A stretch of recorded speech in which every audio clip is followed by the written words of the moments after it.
thanks for doing this. This is a pleasure to Pleasure. sit down with you on camera again. I think the last time we did this was an earthquake show back in Carbondale. That's correct. Okay. And I'm glad there hasn't been an earthquake since we were together last. Well, but we're better prepared thanks to your efforts. Thanks. Thank you. We'll start off with the early years. You're a native of Naperville, Illinois? I was born in Chicago, but raised in Naperville, yes. What were the early influences on you that might have led you to a career in medicine? I would say I worked in a drugstore, was an apprentice pharmacist, and under the direction of the head pharmacist was able to do some compounding. And when I went to college, I needed a job, and so I worked in the pharmacy at the medical school at the University of Chicago. And my main job was packaging up prescriptions that were being mailed out and also to deliver the medicines to the different floors of the hospital. And of course, for a freshman in college to experience the drama of being in a world-renowned institution, and had the big advantage that when I was a freshman in medical school, I was the only one in my class that knew where everything was in the hospital. Well, I've been through that place a few times. That would be good knowledge to have. Who were some of the early influences in your medical career at the University of Chicago? Well, in regard of education, I would say there are a couple of prior influences that then, when I got to medical school, began to influence the directions that I went. First, my mother was a great bookie. The great books of the Western world. This was Robert Hutchins, the president of the University of Chicago, and Mortimer Adler started this. She was a discussion leader. We had these books all around the house. So I started reading some of the classics, and I remember doing a book report on the Communist Manifesto when I was a junior in high school, and my teacher gave me an A+ and said, "This is okay because I know your father's a Republican precinct committeeman."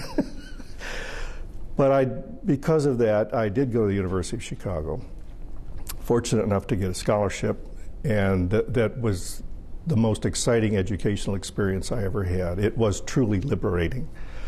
Small group discussions, interplay with students, bright people from all over the country. And then when I got to medical school, just sit in the lecture hall and take notes for the upcoming examination. There was very little in the first 2 years that made you even feel you were in medical school. I had some very good examples, some mentors, particularly one of the professors of pathology. I worked in his laboratory, did original research, did my first papers. He was very supportive. And one of the things that advocating reforming medical education often makes you sound as if you're anti-research. That is not the case. What I wanted to see and what was lacking was balance. The great bedside master clinician teachers that were legendary were disappearing. And one of the reasons that I wanted to have a community-based medical school was that the example for the students would be doctors who were successful in their private practice. The strict full-time faculty, when I was a student, intern, and resident, made it clear they would make rounds 3 times a week in the morning and only wanted to see the interesting patients. Now, how is that for a model? Our students see doctors who see their patients twice a day, and they're in the hospital, and that's the way it ought to be. So these were some of the things, both the positive. I liked the research side. I did that, and I got tenured at Chicago, their way. But I kept being troubled by the fact that you could teach up a storm, but it wasn't going to get you tenured. The term today seems to be like teaching to the test. You talked, I believe, in your remarks to the Academy about the boards that everyone had to pass back then, and the emphasis seemed to be on making the grade, but a lot of the humanitarian aspects of medicine just weren't there. They weren't being examined, and I'm sorry to say, in medicine, like just about everything else, the exam drives the system. And part of my external crusade was to change the examinations, and this is where, once this school was established, and the faculty did wonderful things here, far beyond anything that I had anticipated. We just wanted to have an institution, an educational institution, which is what a medical school is supposed to be. I'm sort of jumping ahead in time here. As you said, you were tenured at the University of Chicago, but you were up against if you will, a paradigm or orthodoxy that must have just been really stifling for you. Well, not totally stifling, but it was uphill. As soon as as chief resident, I started inventing courses and changing the conferences. They were kind of deadly there because they had a specialist in everything. And so when there would be a patient, the pontiff would pontificate and no one would argue. So I tried to set up conferences where there would be some back and forth, bring in the surgeons or the pediatricians that might have a different idea on this. I invented a course for senior medical students because the senior year had no inpatient experience at all. It was all outpatient. And these people were going to be interns the next year, and they hadn't started an IV in 12 months. So I started a sub-internship, and it was a big hit. The students loved it. It was oversubscribed, but I could only do it on my service because I was a chief resident. Then I got rumbling from other faculty members. What are you doing, Moy? Every 4 years you'd get a set of preceptees. And I did it the way you ignore them until the last part of the sophomore year, and then you get some residents to teach them history taking and physical diagnosis. And then you sort of try to recognize them as they rotate through your service. Well, I got them the first year they were in medical school, got them over to Billings Hospital, put white coats on them. We started going to pathology conference. I had them all subscribed to the New England Journal of Medicine, and we discussed the articles. And what they found was their basic sciences started to make sense. There were reasons they were studying this. And so they got very excited about that. And I got calls from other preceptors, Moy, what are you doing over there? I'm getting calls from my freshmen. Yeah, we're teachers. And this would have been in the mid-60s, thereabouts, mid to late 60s? The 60s, yeah. Long about those times, about that time, Delight Morris was looking into professional schools at the famous envelope. Yes. We've all seen that. And he was working on a law school, working on a medical school. How did you come in contact with the administration down there?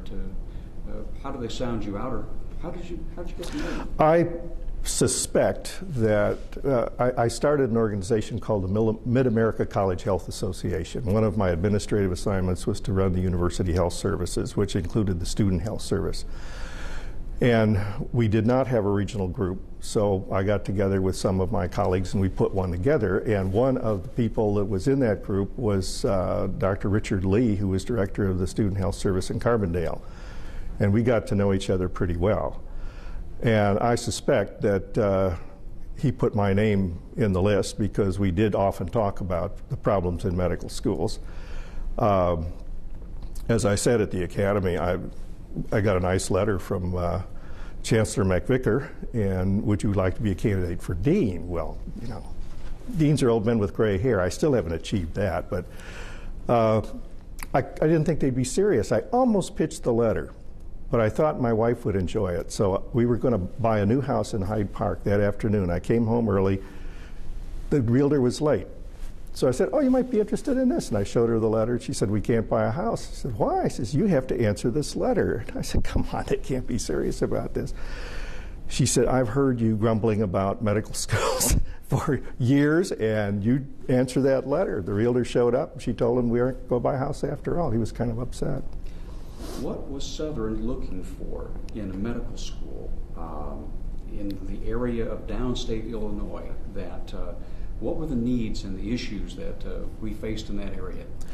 The main reason for medical schools at that time, there were some that were true and obvious, and one that was totally phony and that didn't come out until a decade later.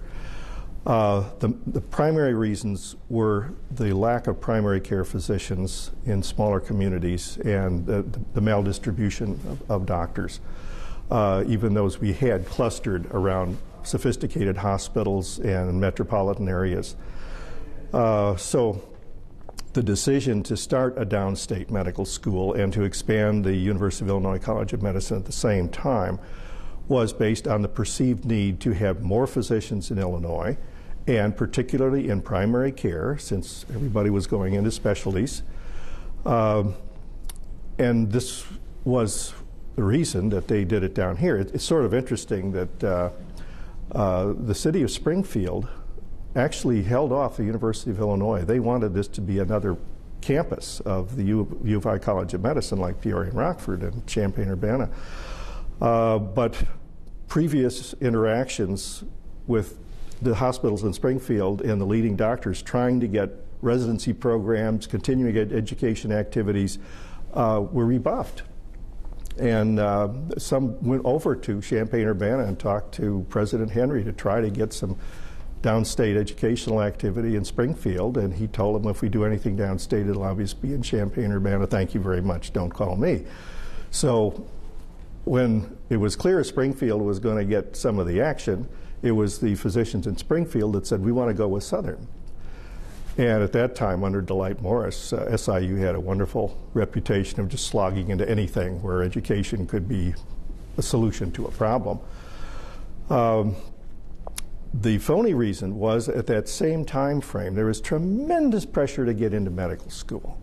Guadalajara started up, and Grenada, and going to Italy to go to medical school. And so there was a perceived need that we had to have more medical schools because of this tremendous pressure of young men to get into medical school. Well, that stopped as soon as the Vietnamese War was over. And it was quite clear that this huge demand to get into medical school was a lot of people that wanted to stay out of being drafted. Now, fortunately, at the same time, we were going from about 10–15% women to about 50% women in medical school. And so as the men applicants fell off, the women applicants came right in at the same time. Or by 1980, we would have been in the embarrassing situation of having places in medical schools that weren't filled. There was a little noise in that last answer. I think it's when he was moving. Just that it's not horrible, but it was there. Okay. If you don't mind if I ask that again. What was the need of downstate Illinois for primary care physicians that helped drive this whole notion of a medical school for Southern Illinois University? The old GPs were dying off and retiring. And the medical schools at that time, the models and the lure was to go into specialties. And a specialist really can't thrive in a small community. The other was that all the little Hilberton hospitals, 50, 60, 70 beds, could not keep up with modern technology. They simply did not have the financial resources to justify getting the now more and more expensive things. And as a result, the physicians in downstate Illinois who were there were increasingly graduates of foreign medical schools. And while some of them were excellent, some of them were not very good. And people were then driving a long way. It was hard to get people to cover the nursing homes. Nobody was making house calls and such all. So there was a demand for physicians to take care of people in downstate Illinois. And in the same time frame, a new specialty called family practice had evolved. It was clear that this school was to meet that need, and we started 5 family practice residency programs scattered around central and southern Illinois, because the major determinant of where a young man or woman sets up practice is where they finish their residency, because that's where they probably got married and that's where their immediate job offers. Why don't you just stay here and join my practice? Sure. And again, about the SIU issue, physicians in the Springfield area had not met with much success trying to get the University of Illinois interested in doing something. No, they tried several times, and the University of Illinois was clearly not interested in doing anything in terms of medical education or postgraduate educational activities in Springfield. And this was upsetting to many of the physicians, and as a result, when the Campbell Commission was going around looking for different sites, and they were clearly looking at Springfield as a clinical center, the physicians made it clear that if they were to start a medical school, they wanted to do it with SIU. SIU did a lot of things right in those days, in the sense of you brought in real talent to start different things, like Guy Renzaglia at the Rehabilitation Institute in Center in Carbondale. I can go Byron Robbins in broadcasting and so on and so forth. And the fisheries program. Oh, exactly. My son's a graduate of that. Well, precisely. What was the allure or the energy that Morris and SIU had at the time? There just never were too precious that they couldn't get into the smut and grime of trying to find an educational solution to a social problem. There's a saying right now. You know, Glenn Bouchard is the president, and Glenn talks about Southern Illinois being on the western edge of Appalachia and the northern edge of the Mississippi Delta, and there's some unique challenges there to be met, aren't there? How was the medical school going to start to address those? We had, of course, an admissions policy, and if we were going to get graduates to look at downstate Illinois, we needed to take them from central and southern Illinois. Kids, frankly, from Evanston and Kenilworth weren't going to set up in Pinckneyville. So that was one of the things that we set up, and it was a mantra we all had. The purpose of the SIU School of Medicine is to assist the people of central and southern Illinois to meet their health care needs. We kept this before us because while many of us had a strong agenda to reform medical education, we knew what brought us here and who was paying the bill. And so we had to be sure that while you can't indenture your graduates, that with all the lures, the positive things you could do, that we would come out with a product that was needed.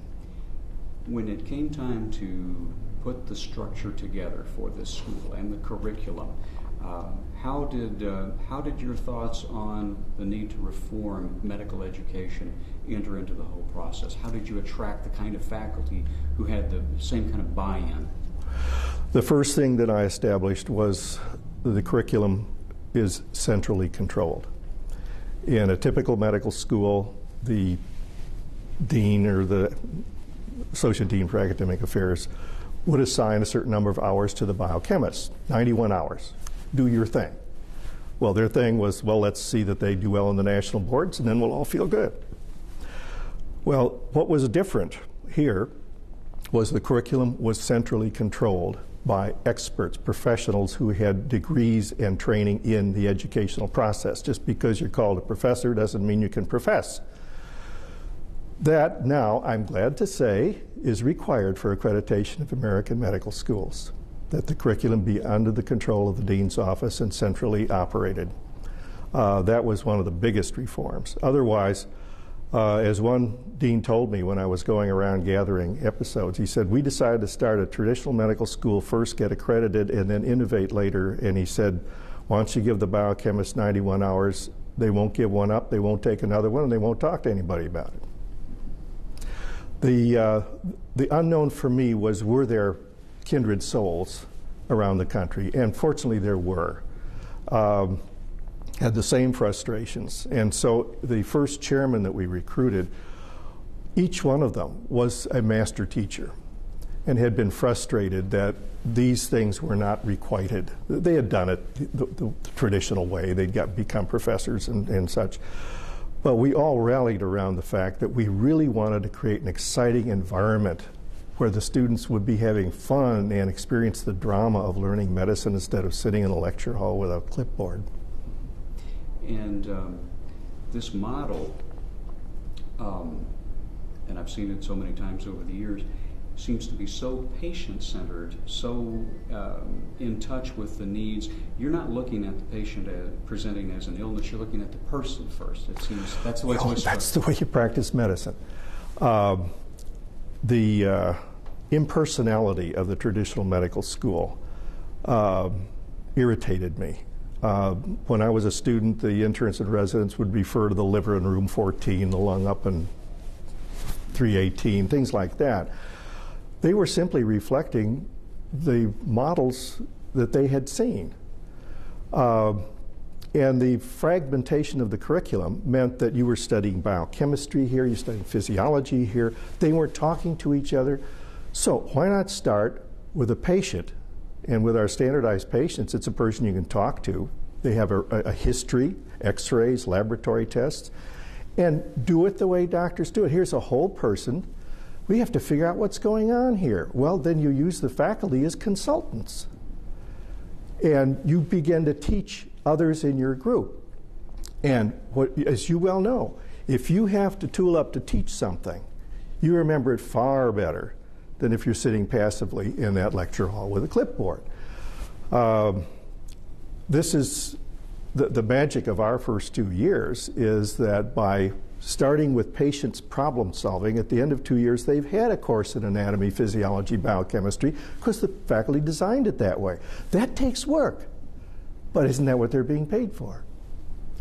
This leads to a question about, of course, problem-based learning. Right. You brought in the best people on that, some of the very early pioneers. Absolutely. Howard Barrows is a genius. And I take full credit for recruiting him. But what happened after that is clearly to his credit. He is a visionary. He is persistent, and he's one of those people that you just have to constantly reassure but hold back a little bit at the same time, because they have such a clear vision of what ought to be, and the rest of the world doesn't quite seem to see it the same way or fast enough. He invented this when he was on the faculty in California. He was a neurologist, and they didn't always have patients in the hospital to demonstrate what he was teaching the students about. So he trained his nurse to mimic Parkinson's disease and various kinds of palsy and things like that. And she became very good at it, and she herself became a professor of education at a school in Canada. He then took this to McMaster's, which probably is our counterpart in Canada. And we had solved content and some process here. But I really wanted to focus in on the process of learning, and Howard Barrows just did a wonderful job. I had to use a little bit of leaning on some of the faculty to do it his way. Once they saw the strength of it, it was an easy sell. And you ended up being able to attract an entire cadre of people who, like Barrows, were innovators. Yes. Of course, being the original Department of Medical Education, started publishing. And finally, there were complaints from the one journal in the United States that published papers on medical education that other people were complaining they couldn't get papers published because SIU had 1, 2, or 3 articles every time it came out. So we started a second journal. There are now 2, and we doubled the potential for being published. But this got a lot of national attention. And then our people got being elected to offices in the educational divisions of the Association of American Medical Colleges. And probably the biggest coup was when the medical school in Geneva, Switzerland recruited one of our professors to start a Department of Medical Education and introduce problem-based learning. And when her dean became president of the university, he saw to it that the ideas began spreading around Switzerland. And so that's probably one of our more notable international impacts. I'm jumping ahead, but that really is one of the great traditions, one of the great changes in medical education that started right here. Well, I'll tell you another anecdote.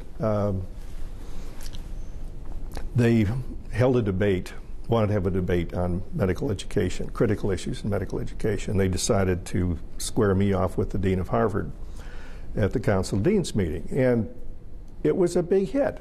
We didn't disagree on a lot, but the discussion went on so long afterwards with the deans that they had to cancel the next part of the program. And what really intrigued me was how many people came up and said, you know, this is the first time at these meetings that we've ever discussed medical education. Can you imagine that? Well, I got to know Dean Tostesen very well, and I invited him to come as a commencement speaker, and he asked if he could come early because he wanted to spend some time with our Department of Medical Education. And he did, and he was fascinated with it, and after he gave his address, I was driving him out to the airport, and he said, Dick, you are spending more on the process of educating your medical students here in Springfield than we do at Harvard. And he said, I have to correct that. And so he did what Harvard does. They endowed the curriculum, went out and raised millions of dollars. And years later, they started what they called the Oliver Wendell Holmes track, which was the SIU program. Let's talk about the actual environment of the medical school for a moment, because it's normally you have a teaching hospital associated with the university. Mm-hmm. It's all part and parcel of the same Right. system. A lot different here. You have Memorial Hospital, you have St. John's Hospital, then you have the first-year medical students down in Carbondale getting their grounding. How did this whole model evolve? It's kind of a school without walls, I've heard it described. That was the catchphrase that Chancellor MacVicar used. It was a concept of making maximum use of existing resources. The College of Science in Carbondale, two big 600-bedded hospitals that were very sophisticated here in Springfield, which was, outside of St. Louis, the closest community that had the hospital capacity. Because it was to be community-based and we were going to have many of the faculty members who were doctors in practice in the community, I didn't want to recreate a, quote, university teaching hospital. That's why, even though it took months, I worked to get essentially equal affiliation agreements with both hospitals. Because a small medical school in 1,200 beds was not going to change any hospital to become a university teaching hospital. The board at Memorial, I think, would have been willing to do that. I was concerned that would not be a good idea. So we have a situation where there is plenty of room for people who didn't want to be part of the medical school to continue their practice, and also for those who wanted to participate, and for our full-time faculty, joined the staff through all the same rules and served the same offices and such all. And it meant that our students were seeing people who were successful in practice. Frankly, people who were not good practitioners weren't invited to join the faculty. And there were tensions in those early days, and that was part of the time. Sometimes I'd have to strap on my 6 guns at high noon and go out and blaze away, and fortunately won. There's a distinction, I think, between the first class that graduated here and the charter class. Mm-hmm. Could you go into that for us? When it came time for accreditation, and they came every year, we got really good at that. But, you know, this is part of becoming an American medical school.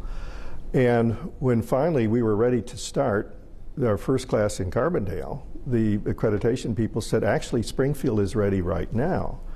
And there are still 3 two-year medical schools at that time. There aren't any now. They're in both Dakotas and in Reno, Nevada. And one of the problems they had is after you finish the first 2 years, what do you do now? So they said, you know, as far as we're concerned, you could go to the 2-year schools and recruit an advanced standing class. So I flew up to the Dakotas, and one of my assistant deans went out to Reno, and we put together a class of 25 students. And they came and went through our curriculum. A few of them weren't quite prepared for some of it. There was one young man who thought medical humanities was just terrible. Then he went off to a surgical residency in Indianapolis. And he came back on a Saturday looking around for somebody to talk to. He was on his way to a meeting to apologize for all the things he'd said about medical humanities, because he now had a reputation for having a knack of dealing with dying patients and their relatives. And at a county medical society meeting, he stood up and corrected the speaker who had made an error about something in medical jurisprudence. And he decided, this is part of medical education after all. I enjoyed that. Yeah. You also started something different here too, with bringing underrepresented groups into the curriculum or into the profession through the Med Prep program. Yeah. That was something, I don't know that there was another model like that around the country. Not like that, no. It became a model. The assumption was that there was a barrier to minorities, particularly blacks, at the admissions committee level.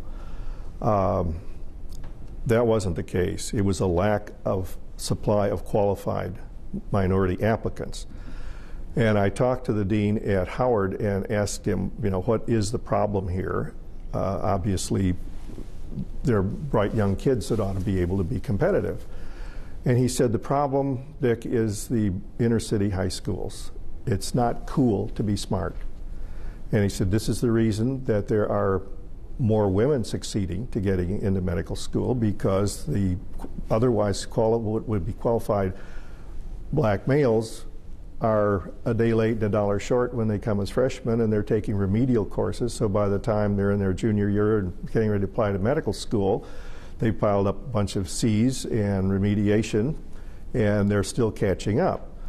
So it occurred to us, and again, this is when it's nice to have professional educators on your faculty. This means that if we set up a program to help them catch up in another year, year and a half, whatever, that we should be able to increase the supply. They're smart enough. It's an educational problem. Let's fix it. So we set up this program that not only used existing courses, but on study skills and such all. Well, as you know, it's a big success. And it provided us with a 10 to 15% African-American enrollment, which I don't think we would have had otherwise. It also supplied the University of Illinois, and 2 states, Iowa and Ohio State, gave scholarships to our graduates of the Med Prep program. State of Illinois wouldn't do that. I used to argue with the Board of Higher Education that they were paying for Med Prep. Why not protect your investment? Anyway, it's a great program and very successful. And I would say one of the things that a real credit I give to that faculty is their counseling is such that there are some aren't going to make it, and they have to ultimately tell them, you really aren't going to be able to get into medical school. I have never had one grievance from that process. So I think the relationship that they have with the students is one of trust and, changing their aspirations, maybe go to another health profession or something like that. But to not encourage them to bang their head against the wall when it isn't going to work, but there are a lot of successes. As time went on, of course, we started to grow expertise in certain kinds of research, like Alzheimer's. I'm thinking back to that. Today, of course, the Cancer Institute is up and going. And plastic surgery. I have a new bill. Yes. How did those more traditional research kinds of activities meld with the training of primary care physicians? How does it all coexist here? Well, first of all, we were never anti-research. And we built laboratories in this very building, clearly with the expectation that quality research would go on. What we made clear were 2 things. Everybody teaches, and everybody teaches well. And that everybody doesn't have the same job description in the department. I expected the departmental chairman to provide teaching, research, and service. It didn't mean everybody had the same job description. So if a person were primarily committed to doing research, that's fine. They had to be an effective teacher. But then when it came for a promotion and tenure decision, they were based on that. They had better be pretty effective, had gotten grants and published, as a traditional medical school would. But we had others who would primarily be in service and education. But if they were, we expected them to be creative and scholarly and publish papers in the journals of education and such all, and be outstanding teachers. Now, I had to go to the mat with a few presidents down in Carbondale over that issue, but they eventually saw it my way. As you look back now with the emphasis on training primary care physicians and keeping them in Illinois, how has this School of Medicine changed the delivery of health care in rural and downstate Illinois? Well, we have graduates all over the place. The other thing is that we worked, there are some very energetic people that were on the dean's staff that were out in communities. And we had to change their expectations. If you have a community of 12,000 that's proud that they haven't passed a blankety-blank school bond issue in the last generation, you're talking about recruiting to that community young men and women who want their kids to have the same educational opportunity they did. This is why it's difficult for any professional that wants to have a family to live in a small town. The Little Hill Burton hospitals just weren't going to make it on their own. And they had to become affiliated with the system. And what we have now are systems of hospitals and clinics. There was one community downstate, I thought they were going to lynch my person because he was telling him, you really should close the hospital. We want any industry. Well, you know, industry isn't going to come anyway because of the rinky-dink hospital you have. But you really had to get through to people that what you need is a delivery system where people can come and say, I can practice here because I can take care of my patients. And we have worked on telemetry, television, high-tech, so that if you practice in a smaller community and your hospital is attached to Memorial or St. John's or St. Louis hospitals and you have high-speed communication with specialists, then you don't feel so sequestered. You also have helicopters that can get your patient if it's a big emergency. And so for some communities, all they needed was an entity that was doctor's offices, an emergency room, maybe attached to the community nursing home, where everybody gets together, they save overhead costs, and they have high-speed communications with a medical center, and they can land a helicopter. And now you can say, hey, I could live there, because that's the kind of town I grew up in, and my kids can have a pony and things like that. You also looked for new ways to be of service when there were specific needs, such as, I remember very vividly, I was in news at the time when we had the big earthquake scares of the late 80s and around 1990. How did you take a look at things like that and see how the School of Medicine could be of service in the case of, let's say, an earthquake along the New Madrid Fault? Well, it was the New Madrid Fault that got me started on it. And I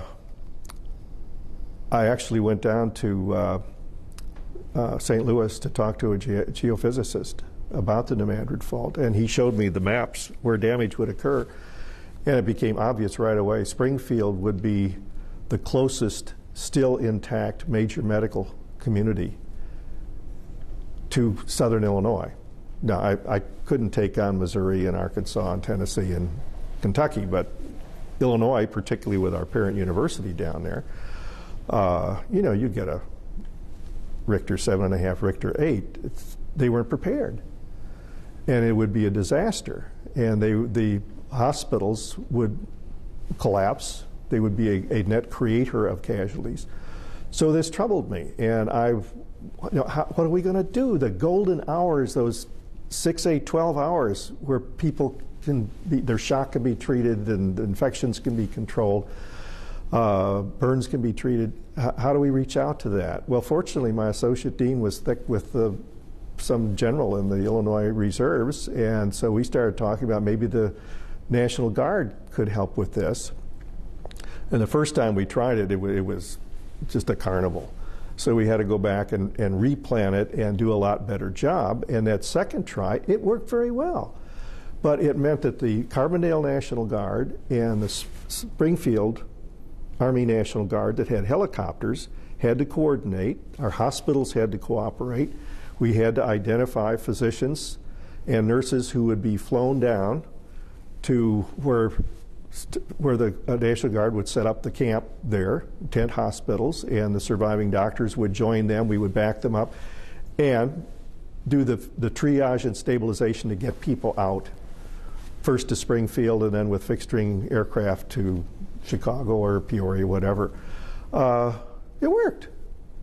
It's a model. It's there. I don't know if anybody's dusted it off in a while, but it was just, here we would be with everything we could do in a modern medical center, and 170 miles away, our friends and colleagues are dying because we can't get together. Let's take a look now at the way that things have evolved. As you look at Memorial here in the School of Medicine campus, and over to St. John's, you now have the medical district growing together, and the first funds, of course, are going into that. And the development here is really, really incredible. How do you feel about the way things are going? I'm delighted. Actually, I envisioned that this would happen. And I'll tell you, the first year I was here, the Secretary of the County Medical Society told me that they didn't want me to say in my talks that the advent of a medical school would improve the quality of health care in Springfield, that I should say that the medical school is here because the quality of health care is so good.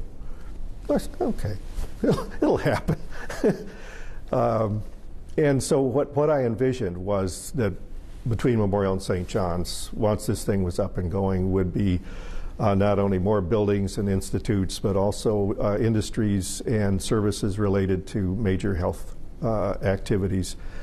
And that Springfield would become a regional medical center, probably the definitive one between Chicago and St. Louis, and that's what's happening. As you look back on your career, there are so many different areas where you can take some real satisfaction in what's been accomplished here. As you take stock of things, what does give you the most satisfaction? Do you have where do you look back and say, boy, we really did something? That is, as I mentioned earlier, the examination drives the system. And fortunately, I had a long enough tenure as dean. The half-life of medical deans in the United States is a little less than 4 years, and I was a dean for almost 24. That gave me an opportunity to exert persistence and finally seniority at the national level. And as a result, examinations were changed. Another dean and I hounded the Association of American Medical Colleges until they put essay questions on the medical college admissions test. Pre-med experience is a horror. My older son started out as a pre-med and got out of it. He didn't want to be associated with those barracudas. They're grade grubbers, and they purposely did not take liberal arts courses because they might get a C, and that would ruin their grade point average. So, all right, we'll make them take English seriously. So they finally put essays on the medical college admissions test. The educator pros said, we can't grade that. And I said, I don't care. Send the essays to the admissions committee in the medical schools, let them read them. They do now grade them, fortunately. But I said, just the fact that there are essays is going to drive people to take English seriously. But the big change was what used to be called the national boards. It's now called the United States Medical Licensure Examination. You heard me talk about the national boards, which was essentially 3 examinations based on memorizing facts and spitting them back out. What we did here, and this again is Howard Barrows using standardized patients, we proved that you can use living people, come up with a reliable, valid examination of skills and behavior.